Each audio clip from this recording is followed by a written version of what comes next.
Oh, we thought we'd see ugly, and that's exactly what we got. We got ugly yesterday. Patriots, Jets should not have surprised anybody.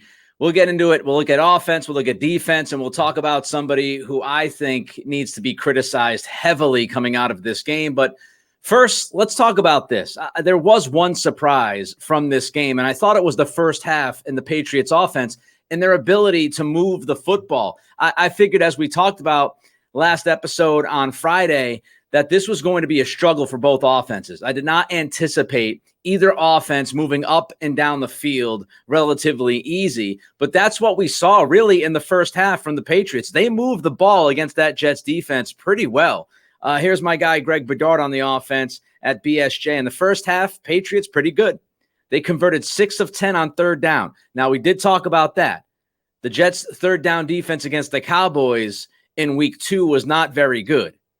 And so I thought if you could control the down and distance to a point, you would be able to convert some third downs and move the chains. And that's what the Patriots did in the first half, 6 of 10 on third down. They had 216 yards of total offense in the first half. Now, I'm not a great mathematician or anything, but that tells me if you had the same kind of production in the second half, you would have had 432 yards of offense. And if you told me that the Patriots would have over 200 yards of offense in either half against the Jets, I would have been surprised. So they moved the ball in the first half. Mac Jones had a passer rating of 95.1, which is good. And of course, the Patriots had a chance for more points in the first half than they got, but they unfortunately missed 2 field goals because of bad snaps. Now, if you look at it, they had a chance, that means, to score in 4 of their 6 drives. So first half, I thought the offense looked pretty good, all things considered. The weather, the defensive matchup, all of those things, right? The elements that we talked about, the Jets' defensive line, I thought going out there and racking up over 200 yards in the first half was a pretty damn good job by that offense. So tip of the cap to them. But they ended up with 358 yards on the game. In the second half, the offense, it was a different story. They sputtered, right? They stumbled a little bit. They had issues on third down. But hey, look, a win is a win is a win is a win. And this is a Victory Monday here on the Nick Cattle Show. And when you look at the standings right now in the NFL before tonight's doubleheader on Monday Night Football, when you look at the standings, it's pretty amazing. Because out of the 16 AFC teams right now on this Monday, out of those 16 teams, only 7 of them have a better record than your New England Patriots. Now, that's not to say the Patriots are a playoff team right now. It's not to say that the Patriots, are playing much better than we anticipated. But at 1-2, when you look at the rest of this conference, only 7 teams have better records than the Patriots. You get to Dallas at 1-2, which was the goal here.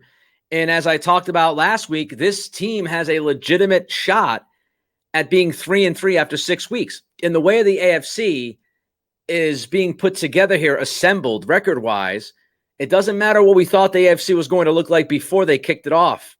It matters what the AFC looks like right now. And this conference isn't as strong, isn't as deep with really good teams so far like we thought it would be.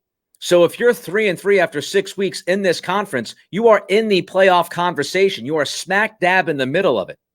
So that's the good news. Now, my number one takeaway from this game, because I do think you can take some things away from this game, even though it finished the way we thought it would. I had said on Friday, I was very confident, Patriots winning this game with the under. Pats in the under. Take it. I said it, and that's what happened. Doesn't mean I'm a soothsayer. Doesn't mean I'm some kind of football savant. This was very predictable the way it played out. Low-scoring, ugly football game. But you can still take away some things, even if the result was predictable. And the first thing that I take away, the first thing about this game that I think stood out to me and should be the headline, is the offensive line of the Patriots. And I talked about this last week. There are ways, there is a path or two for this offense to be better than it's been through the first 2 weeks. The first priority was figuring out this offensive line. And I'm not telling you they have everything figured out. I'll get to that in a minute. But I am here to tell you that what we saw on Sunday, the eye test, that was the best this offensive line has played through 3 weeks of the season. And that does mean something because, again, I'm not going to sit here and be disingenuous when I talked up the Jets defense last week and I talked up the Jets defensive line with all of the talent they have up front. It's only fair to credit the offensive line who had to play against that defensive front and play against that defense. It's only fair to say they did a good job. I'm not going to write this off and say, oh, it was the Jets. No, because we talked about how good this Jets defense is. None of us should have expected an offensive show by the Patriots yesterday. And I thought even if the Patriots O-line played better, that the Jets defensive line would have some success getting after Mac and slowing the run game down. But what we saw was an offensive line that looked better. You might even stretch it and say much better. How many sacks did they give up yesterday? That would be 0. They didn't give up many pressures that I saw. Again, we have to wait for the coaches' film to be dug through and those stats to come out from the Evan Lazars and the Phil Perrys and the Greg Bedards and the Mike Giardis, the guys that watch the all 22 and pour through it over and over and over again. God bless those gentlemen for doing that. But from the naked eye, what we saw, the eye test, there was definitely 0 sacks. We know that. And it didn't seem like Mac was under pressure a lot. Now, yes, some of that has to do with Mac getting rid of the football quickly. But the O-line held up. And you're talking about a run game that averaged almost 4 yards per carry. And that is something to actually hang your hat on. Because this Jets defense knew, I knew, you knew, the Jets knew, everybody knew watching that football game yesterday, that priority number 1 for the Pats offense was to try to establish the run game. Because of the weather, because of some of the issues you faced in pass protection, because of some of the issues you have at wide receiver, which I will get to later. Hello, Juju. Because you have some of those issues, everybody knew the Patriots were trying to run the football yesterday. Everybody did. And the Patriots went in there and they ran the football. Now, it wasn't a running game bonanza, but when you average almost 4 yards a carry, given the circumstances against the defense you're playing, that's a good job by the offensive line. And it's the first time, I mentioned this last week, and why I still believe that this offense can get better. Again, not elite, not top 10, but it can improve from what we saw the first 2 weeks. And that's, hey, get the guys up front together. Let's see what this O-line looks like when you actually have the O-line playing that you had hoped would be playing. And yesterday it was the first time where we had Brown, Strange, Andrews, and Owenu all together on that O-line. Fedarian Lowe at right tackle. We mentioned that last week. We talked about that last week, starting Lowe over Calvin Anderson. That's what Belichick did, and it paid big-time dividends. Lowe, again, the eye test, watching the game, Lowe, much, much, much better than Anderson has been. And I thought Lowe played pretty well. Now, I'd be surprised unless Fedarian Lowe poops himself. I'd be surprised if he loses that right tackle slot. I really would. The guy played well enough to deserve more shots to start at that slot. So Fedarian Lowe at right tackle, that went well. The one issue, and this is a big issue given what you invested in the draft for this guy, Cole Strange was not very good yesterday. He wasn't very good his first game back. He wasn't very good yesterday. And if you're going to spend a first-round pick on an offensive guard, which was my issue from the very beginning, it wasn't even about Strange, the football player, because I wasn't watching Cole Strange in college. Not many people were, right? My issue was it's a guard. And as we've seen with Owenu, you can get guys, maybe not as good as Owenu, but you can get guards in the draft in the 3rd, 4th, 5th, 6th rounds, and they can be productive starting guards for your team for 7, 8, 9, 10 years. You invested a first-round pick in Cole Strange at that position, which means Cole Strange doesn't just have to be good. Cole Strange has to be absolutely ridiculously good. When you spend a first-round pick on an offensive guard, that offensive guard by year 2 needs to be one of the better guards in the NFL. And by year 3, he needs to be one of the best guards in the NFL. And the return on investment with Cole Strange has not been nearly good enough. He needs to get better, and he needs to get better right now. Not 2, 3, 4 weeks from now, but right now. Cole Strange needs to be better. If you've got Antonio Mafia out there taking snaps at left guard, if you've got him even starting a game, that is a huge indictment on that pick. Should not be happening with what you spent on Cole Strange and that draft capital. Let's get back to the run game, though. Again, Jets defense focused on that. Patriots still effective. 4 yards a carry. Even more importantly, they had 4.5 yards a carry on first down, which is great. You're looking at 2nd and 6 right off the bat. 2nd and 6, you get 3-4 yards. Now you're talking 3rd and short. That's how you stay ahead. That's how you stay ahead of the chains. If you're getting 4.5 yards a carry on first down consistently, your offense is going to look better, or at least it should look better. And that's against a really good and really talented defensive line. Quinnen Williams, one of the best at his position in the league. And you were able to produce on the ground. Wasn't electric. Wasn't the Dolphins yesterday, for the love of God. Put a 70 burger up on the Broncos. It wasn't that explosive of a run game. But at least it looked like an NFL run game. And your offensive line held their own. Also thought some of the play calling by Bill O'Brien helped. There were some misfires on that. I'll probably get to that a little bit later in the week, maybe tomorrow, because I want to stay mostly positive after a victory here on this Monday. But I did think there were some good things you saw from the offense. We talked about the idea of O'Brien playing Mac Jones more under center. We saw that yesterday.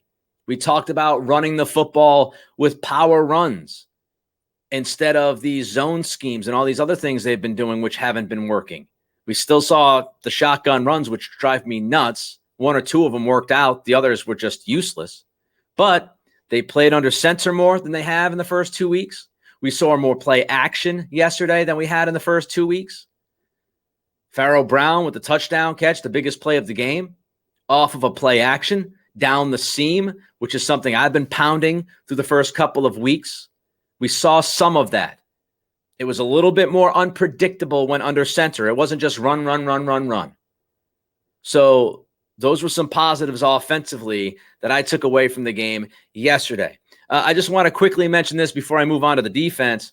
I said today on the good old X that I'm starting another project. It's Cattle's on Causeway. That's going to start next Wednesday. This is a Celtics podcast that I had done going back 4 or 5 years ago. I'm bringing it back now since I'm in Boston. I love the Celtics, super passionate about the Celtics. I can't wait. It's going to be once a week on Wednesdays. And we're also going to do some post games right after Celtics games this year. So if you want to check it out, it's Cattle's on Causeway starting next Wednesday. I'll have some links for you on social media coming up in the next few days.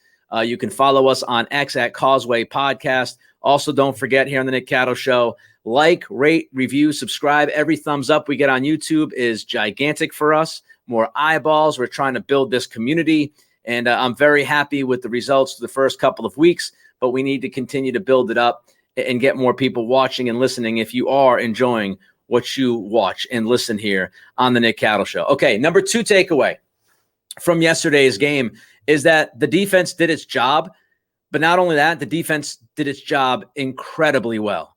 And I know that, you can look at this game and say, well, Zach Wilson sucks and the Jets offense isn't very good and the offensive line's not very good. And all of that is true.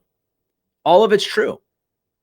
But the level of defensive play, this was a complete shutdown for 97% of the game. And we have to give them credit. This is still an NFL team. This is still an NFL offense. You still have NFL talent. You still have Dalvin Cook. You still have Garrett Wilson out there.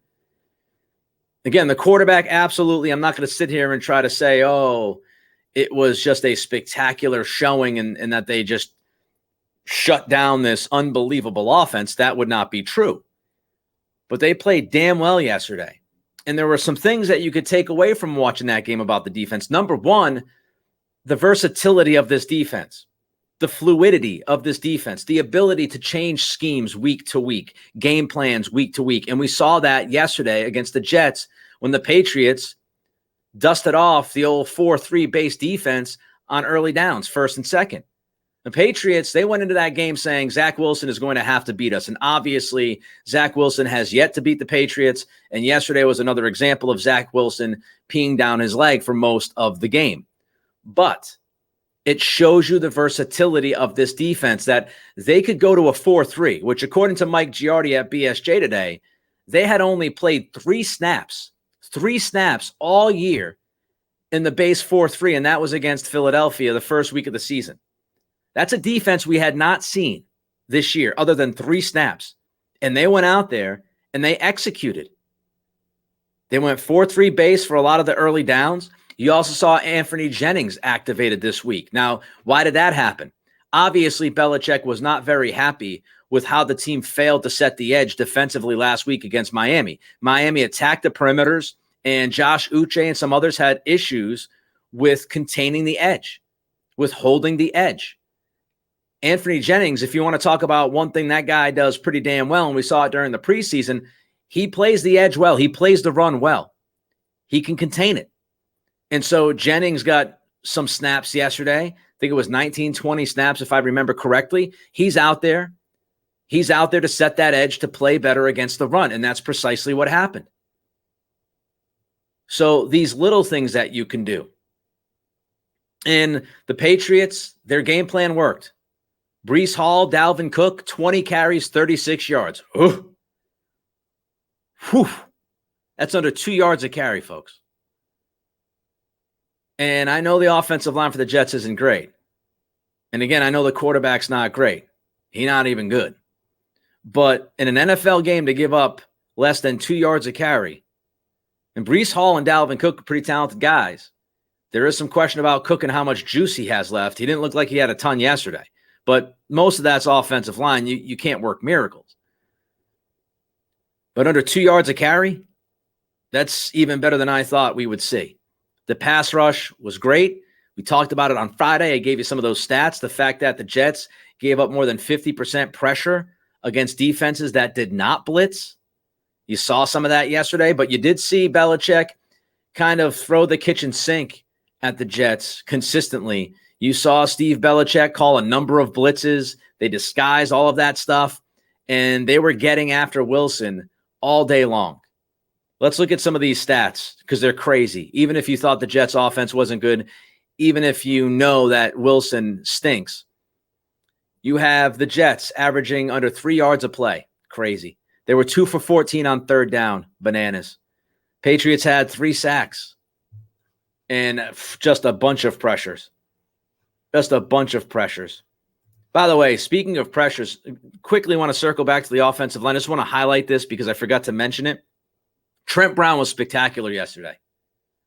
Trent Brown was the number 1 rated offensive tackle by Pro Football Focus in all of football yesterday. 30 pass blocking snaps. He gave up 0 pressures. And he was one-on-one for pretty much the entire day. His PFF grade was 92.4. Again, first among tackles. And I love myself some incentivized Trent Brown. You gave him a little bit of extra money if he gets out there and he plays. And he got out there yesterday and played his ass off. He was just mauling in the run game. So Trent Brown, the number 1, up through yesterday's action, the number 1 rated offensive tackle in football by Pro Football Focus during week 3 yesterday. Back to the defense, though. Jets averaged just 1.7 yards per carry, as I mentioned. Just awful on third down. Less than 3 yards per play. And Greg Bedard wrote this. This is really telling. The Patriots, now obviously they did give up a touchdown drive late in this game, which you don't love to see. But again, are you asking your defense to be flawless? That's a pretty high bar. The other 12 drives for the Jets, aside from that touchdown drive, the other 12 drives went for 33 yards or less. 9 of those 12 other drives, the Jets didn't get a single first down. So context matters. When we talk about things relatively, they matter. I'm not telling you the Jets offense is good. I'm not telling you the quarterback is good because he stinks. But even against a pretty bad offensive line and a bad quarterback, those are still some crazy numbers. I mean, this is the NFL. So you have to give some credit to this defense. And now when you look at it, big picture, Miami scored 70 points yesterday. And I mentioned this on Friday. I did not hate the approach by the Patriots against the Dolphins in week 2. I know some did. Now, they played safe. I would have liked to see them be a little bit more physical, as I mentioned. They did play a little bit soft, but the game plan I didn't hate. And if they did a better job in the red zone against Miami in the first half, I think we're talking about that game much differently from a defensive standpoint and maybe just from an entire game standpoint. Miami now in 2 of the 3 weeks, I mean, they made mincemeat of the Chargers defense in week 1 in LA. And then yesterday we all saw what they did against Denver. 70 freaking points. So now you look at it against Philly, you held them to 25. And obviously the offense wasn't responsible for all of those 25 points because you had the pick 6 from Mac. And then you also had the Zeke Elliott fumble, which resulted in a 26-yard touchdown drive. Week 1, the defense, for all intents and purposes, shut down Philly most of the game, especially in the second half. Miami, yeah, you gave up 24 points, and it could have been 30, although one of the field goals was a 55-yard field goal, which isn't a give me. That was the one that they missed. The other one was blocked. But when you look at what this offense is doing to some of these other teams so far, 24 points against that Miami offense is pretty good. And you completely shut down the Jets. As part of this defense, let's just give you a few things here on Christian Gonzalez before we move on. Gonzalez has been fantastic this year. We've been talking about him ever since he was drafted. We've been talking about him through the first 3 weeks. He covered Garrett Wilson on 23 routes. This is according to Evan Lazar. So we defended Wilson on 23 routes. 11 of those routes was man coverage or were man coverage, however you want to say it. Check my grammar. I only graduated with a journalism degree, for the love of God.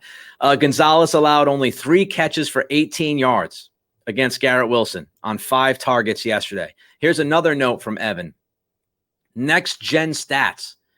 They track, quote unquote, open rate based on receiver separation. So to boil this down, Next Gen Stats looks at a cornerback, right? And they see when a wide receiver gets open against that cornerback. How consistently does that cornerback allow separation from the wide receiver? Gonzalez is at about, 23% of the time. Gonzalez is 10% better in that statistic, which means 10% less of the time that wide receiver is open. He's 10% better than Sauce Gardner and Marshawn Lattimore, 2 of the best corners in football. The separation rate, Gonzalez is easily defending at a higher level when you look at that statistic than Sauce Gardner and Lattimore. And it's not due to competition, as we know. He's been going against top guys, A.J. Brown, Devontae Smith, Tyreek Hill, Jalen Waddle, Garrett Wilson. And this is also without Jonathan Jones for 2 games and without Jack Jones. Gonzalez is stepping up, and he is balling. Absolutely freaking balling. Marcus Jones out for a game and a half now. Jonathan Jones out for 2 games. Jack Jones has missed all 3. Gonzalez has been asked to be on an island from time to time. He has been nails. It's been great. The only thing about the defense, they got to stay healthy. Again, Jack and Jonathan Jones and Marcus Jones. Marcus might be out the rest of the year. We'll see how that ends up kind of popping down the road and whether or not this guy is going to be healthy. We'll see how that lands, but you've got to imagine that he's probably going to be out for the year, or at least most of the year, with a torn labrum. And then you've got Godchow, Aquale, both getting hurt yesterday. They left the game. That's a big issue in that interior defensive line. And Matthew Judon got dinged up, so they got to be healthy. Like, rate, review, and subscribe. We're on Apple Pods. We're on Spotify. We're on YouTube. Don't forget to review us. If it's a good review, especially, don't forget to give us that rating if it's a good rating. And don't forget to give us that thumbs up and to subscribe on this YouTube channel. All right, last takeaway, and I'm going to go negative here. I'm going to go negative to finish things up. I've seen enough of Juju Smith-Schuster. Juju needs to play a lot less. I'm done. Juju played 74% of the snaps yesterday. He played almost 3/4 of the offensive snaps. Tell me what he did other than giving a ridiculous, absolutely ridiculous, dirty, inexcusable blindside block. What did he do? How did he help you? He played 74% of the snaps. He had 1 catch for 5 yards on 3 targets. And by the way, I tweeted this out yesterday or posted it at Nick C Radio. What's it say when Bill Belichick benches Pop Douglas due to a very good hustle defensive play from a veteran on that fumble in week 2? He benches Pop Douglas, but yet your veteran wide receiver should know better. Veteran wide receiver throws that blindside block and costs you a drive, just wastes a drive because of that play. But he doesn't get benched. He continues to play the rest of the game. Zero consistency. What's worse? The fumble due to a veteran chasing Pop Douglas down from behind? It wasn't like Pop was being reckless or careless. You know what's reckless and careless? Juju's blindside block yesterday. But he continues to play and do absolutely nothing for this football team. What are we doing here? I don't get it. Juju is giving you almost nothing. He can't separate. He absolutely cannot separate one-on-one against any defensive back so far. He gives you no chance for the offense to move the chains. Yesterday, twice on third down. Now, Phil Perry said that one of these was a throwaway because of the Jets' defense. They disguised some things up, and Mac didn't want to turn the ball over, so he just pretty much threw it up to Juju and said, hey, man, if you can make a play, make a play. Thank you very much if it happens. But he's not getting open. You could just wipe him away on third down. You can wipe him away when he's out on the field. If you have a 3-receiver set and Juju's out there, you really have a 2-receiver set so far. That's how bad it's been. He can't separate. He can't get open. And when he catches the football, he has zero explosion. That was the biggest difference between he and Jacoby Myers. When I thought Juju was at least somewhat healthy, it made sense to me. I thought Juju was an upgrade on Jacoby Myers, a slight upgrade, not a huge upgrade, but a slight upgrade. And the reason why I thought that was because Juju has more, or at least had more, explosiveness than Myers, because he would give you the yak. Well, now this guy can't separate. He has zero explosion. He's giving you almost no yak. He catches it, takes 2 steps forward, and falls down. The Marion Butts of wide receivers. Hopefully some of you got that. No separation, no explosion. I don't think he trusts his body 100% of the time.